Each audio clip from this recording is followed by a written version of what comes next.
All right, everyone. Happy Friday. It's been a bit of a long day for me, so I'm a little tired. So if I don't sound like my usual chipper and passionate self, we can chalk it up to fatigue. This has been, I think, an instructive month. I really think we've got to zoom in here and take a look at recent trading to get an idea of what's going to be coming up for the next week. Now, over the last several weeks, I've been talking about the importance of planning and the importance of being aware of what's going on in the market. Now, let's take a look at these four bars. You've got to notice, first of all, that the extremes were never held. Okay, so the market is trading up, and it can't hold it, trades down, it can't hold that, trades back up, it's not holding that, trades back down, up, down. So you have this real choppy action that is very, very typical of a congestion or a consolidation. Now what we see is that the market pushed to a new low here and now has pushed up. Now I know we're not quite done with the month, but we're about halfway through the month at this point. And you can see that the market is pushing up towards the high. Now, in prior months, you can see that the market pushed up to a high, pushed up to a little bit higher high, but then managed to close down. Then look at the next 2 months. The next 2 months really flattened out, especially to the upside. So for the first 2 months here, let me go ahead and put the circle back on. For these 4 months, try one more time. There we go. For the first 2 months, you can see the market was attempting to push up. In the next 2 months, can you see how the push up was much more muted?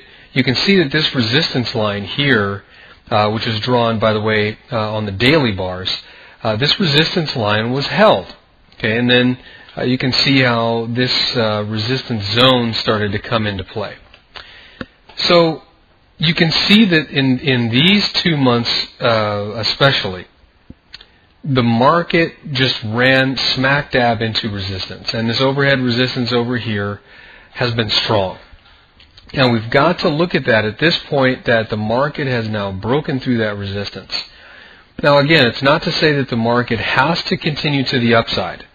But we've got to acknowledge that, let me clear some of these lines, that the market established a resistance area here, the resistance area held here, and now the market is once again back into the resistance area. Now you've got to realize that all of this is playing out real time. As we're watching the market move, we can see the market overcome some of these resistance areas. But from a planning perspective, what we have to realize is if this market clears overhead resistance, more than likely you're going to see a big move up. Why? Well, first of all, you're going to have individuals that are trying to hold this market down.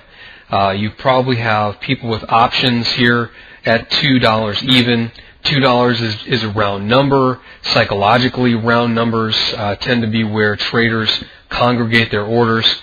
And so if the market does manage to push above $2, my bet is that you're going to see a rush up a bit higher, maybe even to $2.02, possibly even to $2.03. But a 200 pip move is not unreasonable, especially for the British pound market. In fact, it could clear 200 pips literally in one day. So we've got that going on. If we go down to the weekly, you can see that for the first time in a long time,